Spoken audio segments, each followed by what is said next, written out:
So last week I made a video on facts about every single Galar Pokemon, continuing a series I did from a couple years ago where I did the same thing for every other generation of Pokemon as well.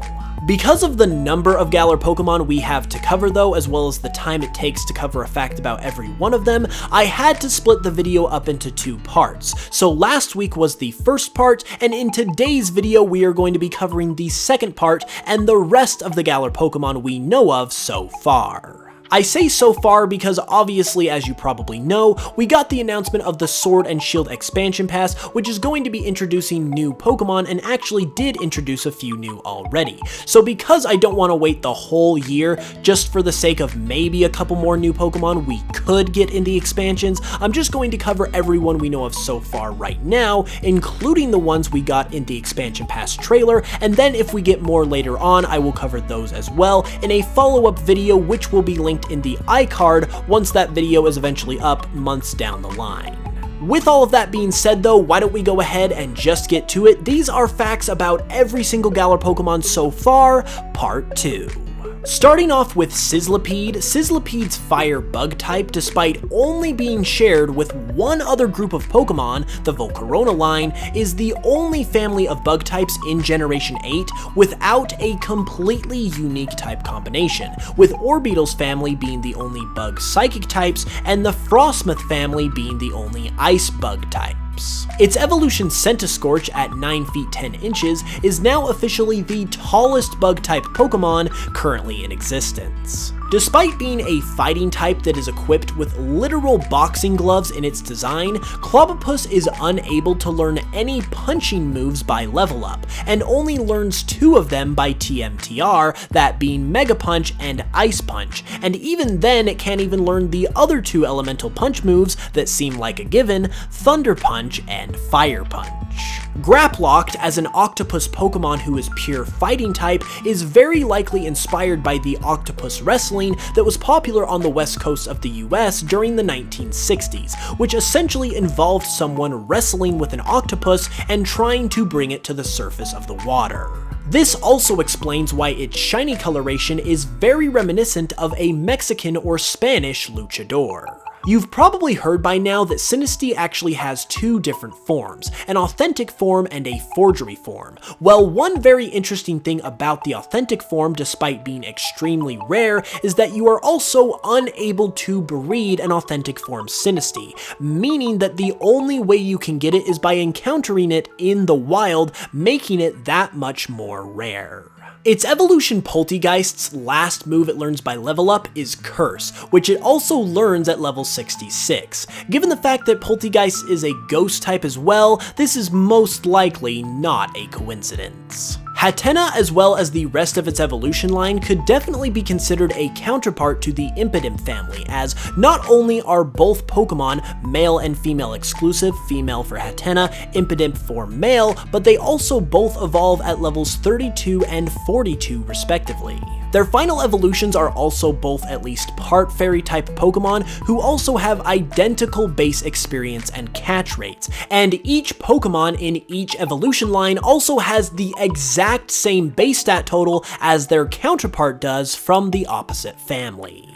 Hattrem has become infamous for its dex entry, which states, no matter who you are, if you bring strong emotions near this Pokemon, it will silence you violently. With that being said, it's pretty ironic that Hattrem's ability is actually Healer of all things. Hatterene is inch for inch one of the lightest Pokemon of all time, because even though it stands at 6 feet 11 inches tall, it only weighs 11.2 pounds. Impidimp's name is a syllabic palindrome, meaning if you break its name up into its 3 syllables, imp, id, imp, it will read the exact same both forwards and backwards. Not only are Morgrem, as well as the rest of its evolutionary line, the only Pokemon to have the dark fairy type combination, they are also the only fairy type Pokemon who are immune to psychic type moves and also have a double resistance to dark type moves. They are also the only Dark-type Pokemon to be completely immune to Dragon-type moves as well. A very interesting thing about Grimmsnarl is that due to its fairy typing, it is most likely named after the brothers Grimm, who were a pair of brothers who traveled around Europe, gathering various fairy tales and folklore in order to put them together into a single book. Obstagoon is the only Dark-type Pokemon to have the abilities Guts and Reckless. Additionally, it is also the only Dark-type to have Defiant as its hidden ability, although Pawniard and Bisharp also have it as their standard ability, who ironically are the only Pokemon who have Defiant as their standard ability as well. So it's a pretty straightforward fact that Berserker is based on Vikings because it is the Viking Pokemon. However, its Steel type also likely comes from this Viking inspiration because Vikings, in order to make their weapons stronger, would often use various forms of bones, which incidentally actually created an early form of steel. The Pokemon Cursula is actually tied with both Chandelure and Vikavolt for the highest base special attack of any standard Pokemon. That is a Pokemon who isn't a legendary, an Ultra Beast, or who isn't in some kind of special form.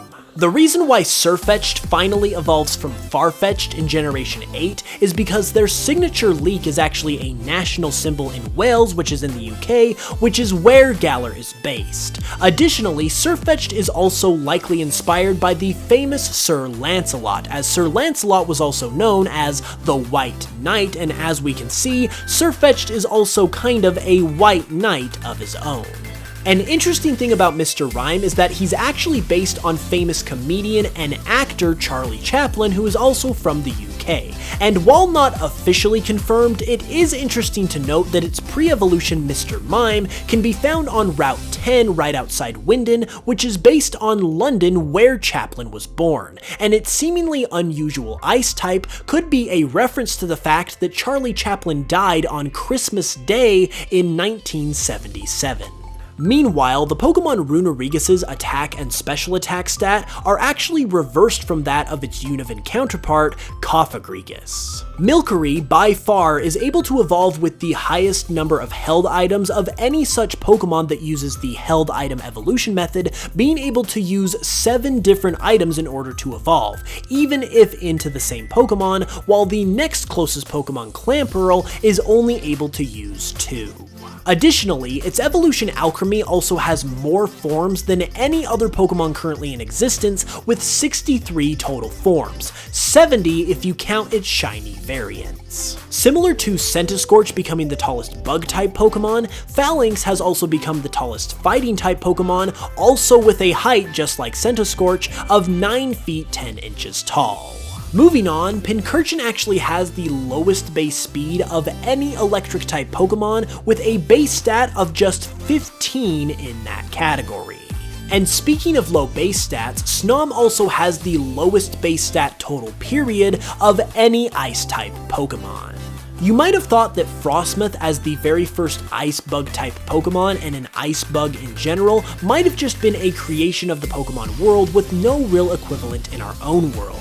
However, that is where you would be wrong, because Frostmoth is most likely based on the Gynaephora genus of Arctic moths, and one particular species in that category, the Arctic woolly bear moth, is actually able to enter a dormant state of hibernation that allows it to endure temperatures as low as negative 158 degrees Fahrenheit. So it's pretty fascinating that even a Pokemon like Frostmoth with its ice bug typing, which seems counterintuitive to our own real world, actually has a real world inspiration as well. And these are the kinds of things that really make you appreciate the Pokemon just that much more.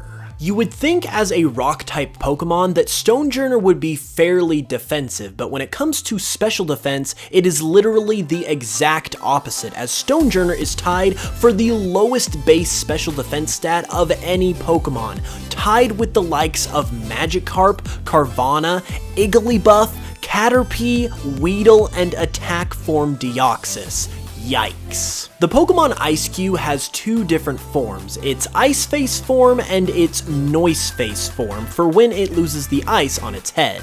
Given Ice-Q's goofy appearance, the name for the Noise Face form might seem kind of memey, especially with the likes of Morpeko's Hangry mode also existing. However, this is actually a very clever pun more than anything, as the Noise Face name is simply the words no ice, as in no ice on its head, put together into one word.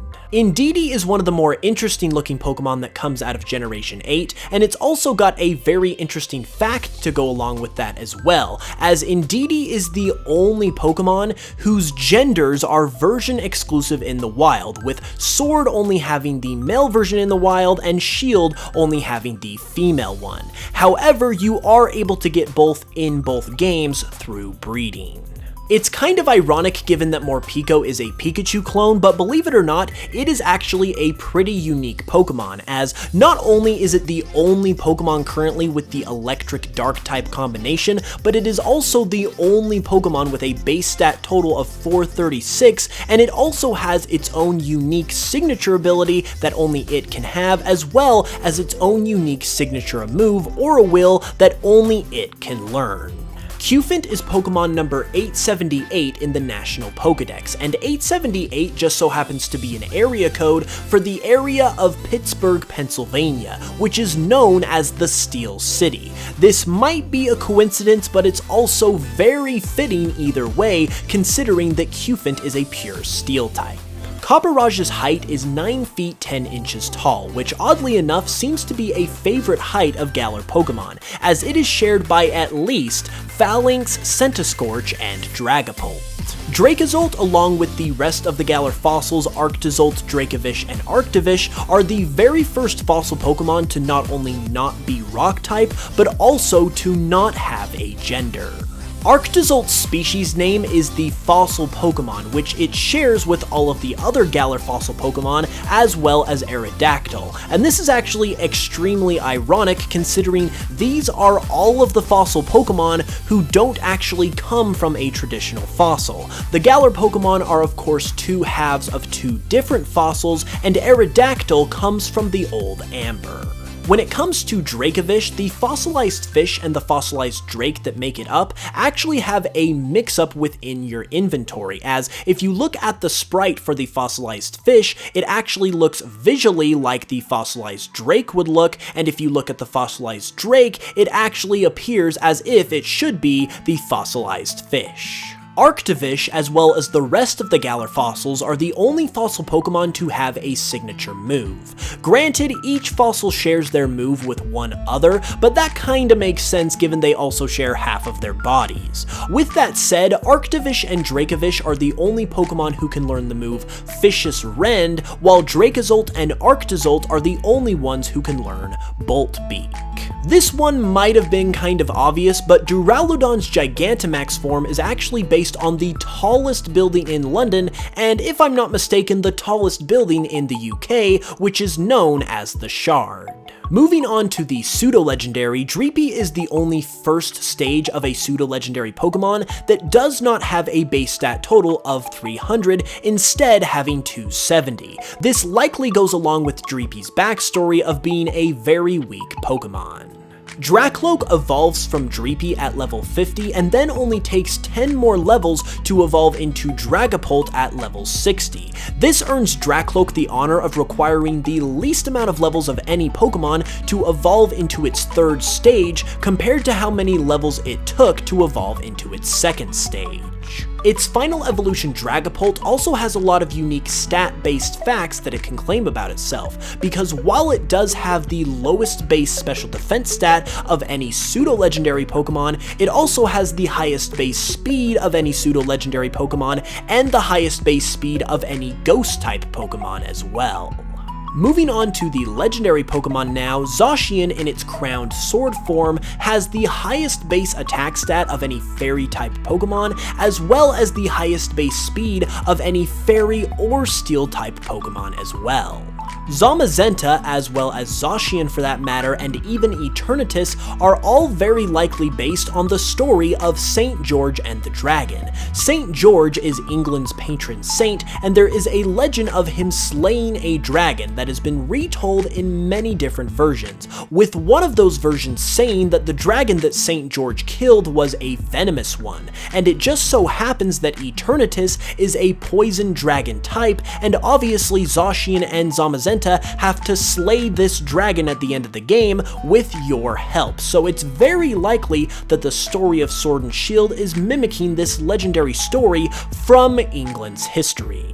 And speaking of Eternatus, Eternatus's Eternamax form is actually tied with Blissey for the highest base HP of any Pokemon, which is pretty impressive on Blissey's part because not only does Eternamax Eternatus have the highest base defense and special defense stat of any Pokemon, but it is also the only Pokemon that has a base stat total over 800, coming in at a whopping 1125, giving it the highest base stat total of any Pokemon, and it's not even close. Now we get to move on to the brand new Pokemon that were revealed as a part of the Sword and Shield expansion. I'm only going to be covering the ones that have been officially revealed and documented at this time, but as I said at the beginning of the video, any more we get from here when the expansion is revealed, I will also cover in a future video that will be linked in the iCard as well. Anyway, starting with Cub Foo, Cub Foo is only the second legendary Pokemon ever to be able to evolve, coming after Cosmog, and ironically, both of these legendary Pokemon have split evolutions, where Cosmog will evolve into either Solgaleo or Lunala, and Cub Foo will evolve into either Single Strike or Rapid Strike Urshifu. Additionally, while it is not known for certain how Cub Foo will evolve, it is almost assuredly going to be a unique evolution method to Cub Foo, as it is said on the Pokemon website that Cub Foo evolves into one of the Urshifu forms, quote, based on choices made during your adventure. And moving on to Urshifu, Urshifu is the only legendary Pokemon currently that has a Gigantamax form, and not only that, it is also the only Pokemon currently with more than one Gigantamax form. And last but not least, we have Calor Ex. Calor Ex is a Pokemon that resembles a rabbit or hare wearing a crown, and according to the official Pokemon UK Twitter account, the Crown Tundra where Calor Ex resides is based on Scotland, and a very interesting possible origin for Calor Ex lies here as well.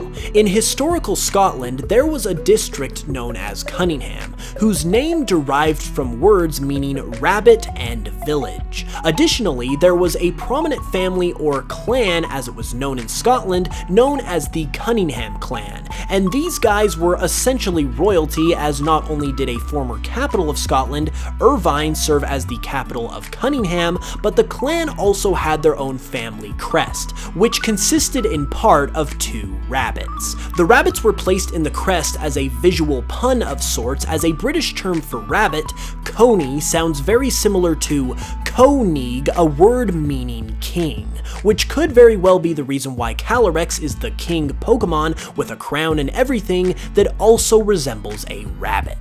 And there it is. Those were 84 facts about every single Galar Pokemon so far. Now, as I've said throughout the video, if we get any more new Pokemon, which we probably will in the expansions, I will cover them at a later date as they are revealed. But as for right now and the Pokemon we have right now, I certainly hope you guys enjoyed learning more about them, and hopefully you enjoyed a lot of these facts. If you guys did enjoy the video, be sure to give it a like, let me know down in the comments below which one of these facts you found the most interesting, and be sure to subscribe for more new Pokemon content all the time.